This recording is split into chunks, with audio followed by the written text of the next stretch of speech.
It's been a while since my last video. Progress has been slow, mostly due to tedious parts of the boss battle and moving house. I decided it's time to stop the I can't release a devlog because I don't have enough for the last 3 months mentality and just to release it instead. I'm going to talk through what went on in chronological order. Bear in mind I've lost a lot of footage due to my sporadic work cycle this time around.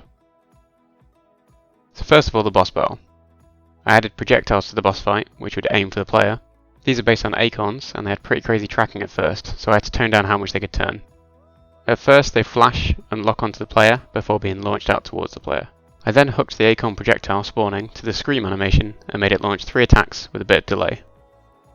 I soon realised I had to add more frames of animation to make everything less jittery and to do frame by frame collider changes for the boss's shape as it's changing frequently. I have to admit, doing this frame by frame sucked. This brings us to the procrastination stage, as I found this task so tedious and didn't want to work on Hoist for a good while. I filled the procrastination phase with Pokemon Shining Pearl and I spent over 60 hours in it. I then also started rewatching The Walking Dead and having more of a social life. Once my Shining Pearl hours started dying down, I was getting ready to start Hoist again. But then Pokemon Legends Arceus came out, and I spent over 60 hours in that one as well, and got all the Pokemon. But then it was seriously getting time to go back into Hoist. But I have boss battle stuff to do, so never mind. There was a month-long game jam running, and I'd promised to take part in it. I just had to come up with an idea, and after 2 weeks of bad ideas and excuses, I finally came up with the idea for a zombie golf game called Protect the Green. I'll do a mini devlog on this one if people are interested. During this period, I tried to at least keep learning, so I watched other devlogs and tutorials to keep my brain active and inspired. I had quite a lot of these to my dev playlist, which I'll make public if others are interested. I used to have a large dev playlist on my old channel, and it has lots of games and footage that aren't on this channel, such as the Beyond the Crater game that I worked on. So if you're interested, I can talk through the process of those other games that aren't on this channel. I just asked if people are interested on 3 different things. I'm going to stop this tangent before it goes too far. Anyway, I did the game jam and it gave me confidence. I couldn't stop watching the trailer and I felt good again. But there's another thing on my mind. The truth is, there's a lot of things I've done with Hoist which I've been learning for the first time. So when I looked at the mammoth of unknown tasks ahead, such as how to do boss fight phases, cutscenes and more, it really put me off. I felt like I'd made myself look more capable than I felt I was in the devlogs. I finally snapped out of it and started working on Hoist again. The first thing that I put on pause was my social life and I started to do the grind again. Now that I was back on Hoist and I still didn't want to do animations, I looked into AI interpolation. I bought a tool called RifeApp and here's some footage of it. You can see how it interpolates existing footage. After messing with lots of settings, I was getting results like this. You can see the furthest left has the most interpolation, the middle has some interpolation, and the one on the left has none. I might revisit this in the future if I want to make a cool title screen or something, but for now it's just an experiment. I might get better results if I mess with the settings some more. Once I had my animations working and playing correctly, I made them randomly play based on whether the boss was stood or on the floor, and later I'd improve this by making it not repeat the previous animation it had done.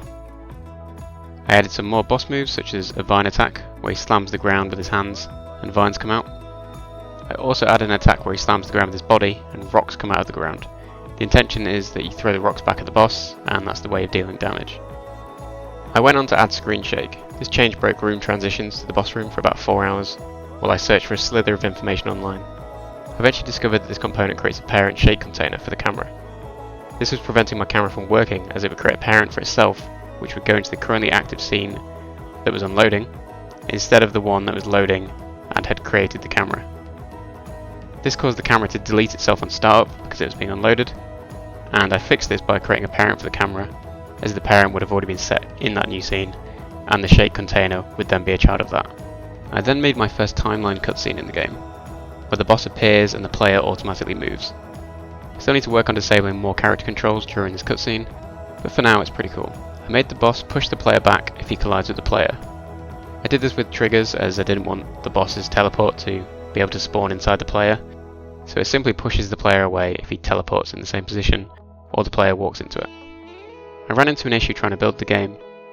It turned out the way I was calculating how long animations would be before the boss changes attack was done through getting the speeds of the animation states on the animation controller and multiplying it by the animation clip length. This used the Unity editor namespace, which isn't allowed outside of the editor, so I had to rework all of my code to work with animation events instead. This meant I could call specific code at a certain point in the animation. For example, when the boss slams its hand down and the sprite changes to reflect this, I can call code to spawn the vines. I also added a health bar and death animation around this time. However, the boss just deletes itself when you damage it enough for now. I changed the acorn so that if you've unlocked the climbing spikes, you can now shoot them down as well. After this, I experimented with a concept where when a player would defeat a boss, its ghost would come out, and these would be friendly, and they would help you remove progression blocks, such as a ghost lumberjack to cut down wooden obstacles, a ghost wearing winter clothing that would follow you and keep the player warm in freezing areas. The idea was that these ghosts would help you open the final boss door by doing something like turning gears for you, and you would need all of them to do that door. I didn't like how the ghost looked when I put them into the actual level, and I'll probably scrap this concept because of it. And yeah, that's it for the devlog. I do have some goals following these changes. First of all, I need to rework a lot of code to make being able to enter cutscenes work from any scene the player's in, and allow camera shake to work in any scene as well. I also need to figure out what happens at the end of the boss fight. I'd like the majority of the bosses to be mandatory, so some kind of item needs to be provided to progress the game forward following the boss's defeat. I also want to make the boss arena and levels look more interesting. While the cave aesthetic makes the most sense for Hoist, I am worried that it will prevent certain areas being able to shine as much, so large chunks of the game might have to take place outside. Rather than the first forest boss taking place underground, I might move this to be a section entirely outside, and I'm still undecided on this, because I can still do, some weird cave biomes. And finally, I want to work on a dialogue system, so I can start to build more complicated cutscenes. And yeah, that's it. Thanks for watching.